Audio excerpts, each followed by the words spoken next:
Renato Gaúcho dá resposta ao torcedor após vitória no Maracanã. Demissão pós-jogo no vestiário com clima quente. E mistério revelado sobre o Super Mundial. Fala, rapaziada do BTB Esportes, tudo bem? Como vocês estão? Eu me chamo Yuri Duque, já estou preparado para mais um giro de notícias do Tricolor das Laranjeiras. E é claro que eu estou falando do Fluminense Futebol Clube diretamente do Maracanã, porque aqui, ainda há pouco, o Flusão conquistou 3 pontos no Campeonato Brasileiro contra a equipe do Sport aos 96 minutos. Gol marcado por Everaldo, ele que quebrou o recorde da temporada, que atualmente era do Samuel Xavier na partida contra o Santos. Essa partida que foi muito importante para o Fluminense, porque teve uma determinante do primeiro para o segundo tempo, uma mudança do patamar da equipe. Na primeira etapa, o Fluminense foi muito criticado pelo torcedor, inclusive vaiado, não fez uma boa partida, não fez uma boa participação, e pelo outro lado, no segundo tempo, a equipe conseguiu melhorar muito o âmbito dentro do jogo, conquistando o resultado, fazendo o gol de empate, depois o gol da virada. Uma falha defensiva total, fazendo com que o Sport abrisse o placar, o Fluminense, consequentemente, no segundo tempo, tem a melhora,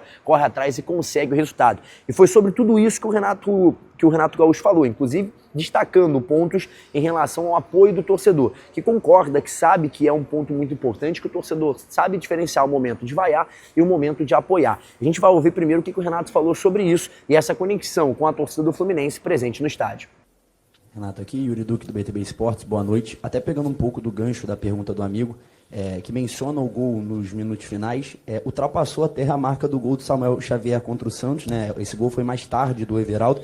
Eu queria que você falasse um pouquinho até da adaptação do seu trabalho com o Everaldo agora como camisa 9. Já tem ali o diagnóstico do Germancano, ele vai ficar fora no mínimo um mês, basicamente, para esse tratamento da lesão. Muda muito o seu formato de treinar o Fluminense tendo o Everaldo como 9? É muito diferente para você ter o Cano, o Everaldo? Como tem sido essa adaptação do trabalho? É claro, o Everaldo sendo o herói no jogo de hoje, fazendo gol nos últimos minutos. Obrigado. Eu costumo falar e mostrar exemplos no vídeo para o meu time que, no momento que o juiz apita o jogo, e já aconteceu várias vezes, e eu dou esses exemplos no vídeo para eles, com 10 segundos, 15 segundos, 30 segundos, sai um gol. Ou um pênalti. Então, eu alerto eles. O juiz apitou, a coisa vai acontecer. Contra ou a favor. Enquanto o juiz não apitar o final do jogo, a coisa vai acontecer também. Como você mesmo falou, teu colega falou, nós ganhamos vários jogos já nos acréscimos. Alguns jogos nos acréscimos. Tomamos o gol do Vitória nos acréscimos também. Então, eu falei para eles. Vento que bate lá, bate cá. Enquanto ele não apitar, a coisa vai acontecer. Graças a Deus tem acontecido a maior parte a nosso favor. Mas o jogador tem que ficar focado. Ele tem que ficar focado o tempo todo. Enquanto o juiz não termina o jogo, qualquer coisa pode acontecer. Quanto ao Everaldo, o Everaldo ele tem nos ajudado. Essa é característica diferente do Cano, mas é importante ter um jogador como ele, que é um jogador que sustenta, protege, um jogador de área, que cabeceia. Entendeu? São características diferentes do Cano. 2 jogadores são importantes. Infelizmente, nós perdemos o Cano por um tempo. Só temos o Everaldo agora. E o importante é que ele se entregou e fez o gol importantíssimo para a gente. Como já falei, justamente as jogadas que nós treinamos ontem, saiu o gol dele. Foi bom para ele, entendeu? Para ter uma confiança maior por parte do nosso torcedor, entendeu? É um gol muito importante, por isso que ele ficou o tempo todo. E por falar na nossa torcida, eu queria dar os parabéns para ela, porque no segundo tempo, no momento que nós mais precisamos do nosso torcedor, o torcedor incentivou a equipe. E isso que é importante. O torcedor ele tem que incentivar. Eu não sou contra as vaias, não. Eu não sou contra as vaias. Eu sempre falo, inclusive, para o meu grupo. O reflexo do torcedor na arquibancada é o reflexo do time dentro do campo. Não tem um torcedor que vai vaiar vocês se vocês estão vendo que vocês estão se entregando. Agora, você tem que se colocar no lugar do torcedor também, no momento que vocês estão com a cabeça em outro planeta, se coloca no lugar do torcedor. Mas hoje, mais uma vez, eu tenho que dar os parabéns ao nosso torcedor, que quando a gente mais precisou, o torcedor incentivou. E isso faz a diferença, porque aí passa uma confiança muito grande para o time. Foi isso que fez com que o nosso time subisse bastante de produção no segundo tempo. Por isso também que nós vamos lá comemorar com o nosso torcedor, justamente porque retribuir esse carinho que eles tiveram com a gente. Além disso, o Renato também destacou alguns pontos, inclusive a visão dele em relação a esse resultado aqui no Maracanã, a possibilidade de mudar o esquema tático do Fluminense, entre outros pontos propostos pelo treinador. Quero que você escute um pouquinho e deixe a sua opinião aqui nos comentários. Se liga no que o Renato falou. Até 1902, parabéns pela vitória. Renato, eu queria te perguntar sobre uma posição do time específico, porque o Fluminense já há algum tempo vem tendo dificuldade para ter um jogador que tenha atuações constantes na ponta esquerda, né? No geral, os jogadores vêm oscilando bastante, o Keno, o Serna e o Canóbio. Passa pela sua cabeça, ou já vem sendo uma coisa testada, talvez mudar a estrutura do time pensando na formação, adicionar mais um jogador no meio de campo, algo do tipo? Obrigado. A gente treina, a gente sempre dá oportunidade para todo mundo. Você vê que no último jogo aqui, quem jogou foi o Keno. Eu tenho um grupo, e sempre que aparece a oportunidade, eu procuro dar, e quem se escala comigo é o jogador que entra em campo. Então o Keno na última partida teve bem, o Canóbio taticamente também teve muito bem no primeiro tempo, só que a gente precisava um pouco mais de velocidade. Eu falo sempre que velocidade é tudo no futebol, e é necessário. Você vê que o time do esporte tem 2 pontos no campeonato, mas tem muitos jogadores de velocidade. Eles ocupam bastante os espaços, então fica difícil de marcar o time deles. Nós estivemos bem no primeiro tempo, o esporte mereceu vencer a gente nos primeiros 45 minutos. No intervalo do jogo coloquei o Serna, tivemos a velocidade, depois fiz mais algumas trocas, a nossa equipe melhorou, mas acho que acima de tudo a nossa equipe teve atitude. Isso que é fundamental. A atitude no futebol você tem que ter o tempo todo. Eu aviso eles, desde o primeiro minuto, o juiz apitou, você tem que ter a entrega, tem que ter a atitude. E nós tivemos essa atitude principalmente no segundo tempo. Então a gente buscou, a gente lutou, corremos atrás do placar, empatamos o jogo, depois continuamos insistindo, buscando o resultado e fomos premiados no final do jogo com o gol do Everaldo. Por tudo que a equipe brigou, lutou, se entregou no segundo tempo. Eu acho que o segundo tempo, sim, o Fluminense foi melhor e mereceu a vitória, da mesma forma que o Sport no primeiro tempo mereceu a vitória. Não, o problema é que não tem tempo para treinar. Esse que é o problema.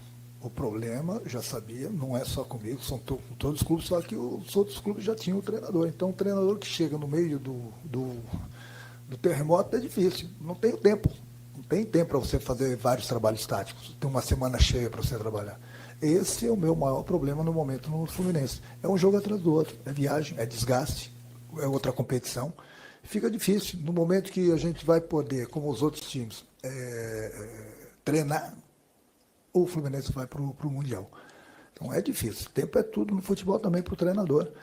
E dessa forma que a gente vem jogando a cada 3 dias, é por isso que o torcedor tem que entender, vocês da imprensa tem que entender. Eu tenho visto outros jogos, jogadores importantes de outros times que se lesionaram.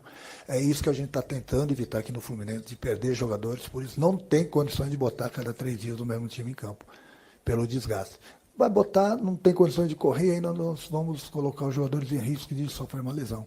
Então, quando a gente toma uma atitude, de repente, de botar um outro time, viajar outro time para a Sul-Americana, o torcedor tem que entender, e vocês também da imprensa têm que entender que a gente sabe o que a gente está fazendo. E ao término da partida, o clima esquentou pelo lado da equipe do Sport, porque ainda há pouco, em nota, foi divulgada a demissão do treinador Pepa. Ele que perdeu a partida aqui no Maracanã já estava muito pressionado, havia expectativa da queda do treinador no comando da equipe nordestina. Agora, em definitivo, o Pepa está demitido do cargo de treinador do Sport pós essa derrota para o Fluminense aqui no Maracanã. O clima foi quente, inclusive a gente tem informações que na saída da zona mista nenhum jogador do Sport quis esclarecer sobre o resultado, muito por conta dessa demissão do treinador. Não tem clima para você explicar nada para ninguém dentro de uma situação que você está vivendo ali com a demissão de um treinador que estava próximo contigo no dia a dia. Então o Fluminense aí acaba ceifando, né, esse cargo do Pepa dentro da temporada de 2025, ele que deve ficar agora disponível para contratações ao longo dessa janela de transferências que vai se reabrir em junho, é claro, fazendo toda uma movimentação de mudanças. Ele pode estar aparecendo em alguma outra equipe brasileira, porque com certeza até lá teremos mais e mais demissões dentro do futebol nacional. E no apagar das luzes do Maracanã, tivemos a revelação de um mistério que estava percorrendo ali os bastidores dentro dessa preparação para o Super Mundial. Isso porque a taça já está no Maracanã. Isso é informação. O Fluminense, inclusive, fez um trabalho interessantíssimo com alguns fotógrafos que estavam reunidos ali no gramado para demonstrar a taça. Colocou a bandeira por cima do troféu ali e na hora foi puxado podendo tirar foto de perto do Mundial. O BTB Esportes teve acesso a essas imagens, você vai acompanhar inclusive agora com exclusividade como ficou, né, essa taça que tá tão bonita. Ela já passou na mão do Botafogo, a expectativa é que ao longo dessa semana ela passe na mão do Flamengo na segunda e na terça, e no Fluminense fique quarta e quinta. Inclusive já tem datas divulgadas. Na quarta-feira, a taça estará no Cristo Redentor, com a abertura de 7 da manhã às 1 hora da tarde, para a visitação dos torcedores. Basta ir no Cristo Redentor, a taça estará por lá para você poder fotografar, conhecer e ver. Fora isso, a partir de 1 hora da tarde, a taça estará disponível nas Laranjeiras, para você poder acompanhar até às 20 horas no horário de Brasília. Então a taça vai ficar na quarta-feira no Cristo Redentor, na quinta em Laranjeiras, para você poder fazer a visitação, tirar a sua foto e acompanhar e conhecer, né, a taça do Super Mundial de Clubes que o Fluminense vai disputar. Inclusive tem confronto contra o Borussia Dortmund, são partidas importantes e a galera vai ficar sabendo de tudo o que está acontecendo no Super Mundial aqui na tela do BTB Esportes. Vence o Fluminense, mais uma boa vitória, mais uma partida em que o Flu conquista um grande resultado perante o torcedor, com o apoio do torcedor. A gente sabe que o público melhorou de acordo com o que foi apresentado na partida contra a Aparecidense. A gente teve mais de 10 mil torcedores em comparação àquele jogo, que tivemos uma carga de 8 mil, hoje 18 mil presentes. A galera veio para apoiar, a galera veio para incentivar, sabendo, é claro, a responsabilidade que é cobrar na hora que tem que cobrar. E foi isso que o torcedor fez. O primeiro tempo foi uma vergonha, o torcedor foi lá, cobrou, reclamou, vaiou. No segundo tempo, quando o Fluminense faz um empate, o torcedor vê a possibilidade de uma virada de chave, vê a possibilidade de conseguir um resultado melhor, e a equipe do Fluminense acaba indo pra cima e conquistando a virada. Fechou? Galera, é isso, diretamente do Maracanã. Você vai acompanhando esse pós-jogo, mais giros de notícias aqui na tela do BTB Esportes. Agradecer a todo mundo que me acompanhou até aqui, mas pedir para você deixar o seu like, o seu comentário, o compartilhamento, porque é muito importante. Dessa maneira, mais e mais torcedores vão poder acompanhar esse nosso conteúdo. Também, galera, no link da descrição vai estar aqui a Alphabet, que é a nova parceira do BTB Esportes, a casa de apostas que está sempre um lance à frente. E para você que perdeu as oportunidades de hoje, né, porque tivemos odds especiais dentro da Alpha, já corre aqui embaixo, aperta no link, faça o seu cadastro, realize o seu depósito e não perde tempo para você poder acompanhar as próximas odds especiais do Flusão em outros jogos daqui para frente. Lembrando que agora, no meio de semana, tem confronto importante da Sul-Americana, então a galera vai poder ver tudo o que está acontecendo na Alpha com odds especiais. Fechou? Aperta aqui, corre e não perde tempo. Galera, é isso. Eu me chamo Yuri Duque. Muito obrigado para você que me acompanhou até aqui. Nunca se esqueça, BTB Esportes em todos os lugares. Um forte abraço e tchau, tchau!